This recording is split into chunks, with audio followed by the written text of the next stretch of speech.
నమస్తే శ్రీ మాత్రే నమః శ్రీ గురుభ్యో నమః మే నెల 14వ తారీఖు 2025 బుధవారం నాటి పంచాంగం ప్రకారము శ్రీ విశ్వావసు నామ సంవత్సరం ఉత్తరాయణం వసంత ఋతువు వైశాఖ మాసం కృష్ణపక్షం ఈరోజు సూర్యోదయము తెల్లవారుజామున 5 గంటల 48 నిమిషములకు సూర్యాస్తమ సమయం సాయంత్రం 6 గంటల 36 నిమిషములకు ఈ రోజు తిథి విధియ రాత్రి 2 గంటల 28 నిమిషముల వరకు తదుపరి తదియా తిథి ప్రవేశము నక్షత్రం అనురాధ ఉదయం 11 గంటల 38 నిమిషముల వరకు తదుపరి నక్షత్రం జ్యేష్ఠ వర్జము సాయంత్రం 5 గంటల 56 నిమిషముల నుంచి 7 గంటల 41 నిమిషం వరకు దుర్ముహూర్త సమయము ఉదయం 11 గంటల 46 నిమిషముల నుండి 12 గంటల 38 నిమిషముల వరకు రాహుకాల సమయం మధ్యాహ్నం 12 గంటల 12 నిమిషముల నుంచి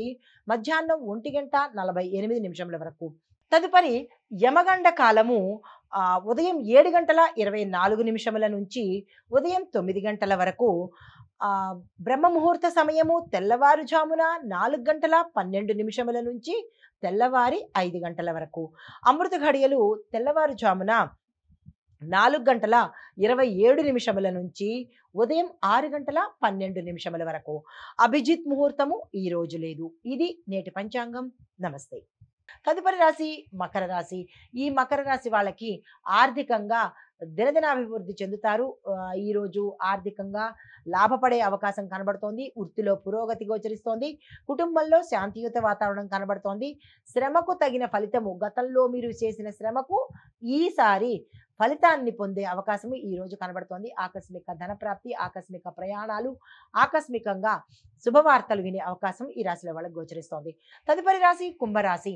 ఈ రాశిలో ఉండే వాళ్ళకి ప్రయాణ సూచనలు కనబడుతున్నాయి. అయినప్పటికీ జాగ్రత్తలు తీసుకోండి. చాకచక్యంగా వ్యవహరిస్తేనే మీరు మీ రంగంలో లాభాలు పడే అవకాశం కనబడుతోంది. ఏమాత్రం తేడాగా ఉన్నా, లేదంటే తేడాగా మాట్లాడినా, తేడాగా వ్యవహారం చేసినా కొంత నష్టపోయే అవకాశము, ఆ నష్టం లాంగ్ టర్మ్ వరకు ఎఫెక్ట్ అయ్యే అవకాశం కనబడుతోంది. జాగ్రత్తలు తీసుకోండి. బంధుమిత్రులతో సంఘర్షణలు జరిగే అవకాశం కనబడుతోంది. దాన్ని జాగ్రత్తగా చూసుకునే ప్రయత్నం చేసుకోండి. సంఘర్షణల జోలికి వెళ్లకుండా, గొడవల జోలికి వెళ్లకుండా కొంచెం సంయమనం పాటించినట్టయితే మంచి ఫలితాలు పొందుతారు. తదుపరి రాశి మీనరాశి. ఈ రాశిలో ఉండేవారు ఆధ్యాత్మిక అభిరుచులు మీకు ఎక్కువగా కలుగుతాయి. దైవాలయ సందర్శనం చేయడం కానీ, దాన ధర్మాలు చేద్దామని కానీ, ఇలా కొంత డివోషనల్గా మీరు వెళ్ళే అవకాశం గోచరిస్తోంది. వాహన యోగం కనబడుతోంది. మనోబలంతో మీ యొక్క పనులు పూర్తి చేసుకుంటారు. వ్యయాలను నియంత్రించండి. అంటే ఖర్చులను కట్ చేసే ప్రయత్నం చేసుకోండి, లేదా తగ్గించుకునే ప్రయత్నం చేసుకోండి. ఆరోగ్యపరంగా చూసినట్టయితే అనారోగ్య సూచనలు ఎక్కడా కనిపించట్లేదు. అయినప్పటికీ కొంచెం జాగ్రత్తలు తీసుకోండి. ఇది ఈ రాశి మేషాది ద్వాదశ రాశిలో ఉండేవారికి ఈ రోజు యొక్క గ్రహస్థితులు, దాని యొక్క ఫలితాలు. నమస్తే.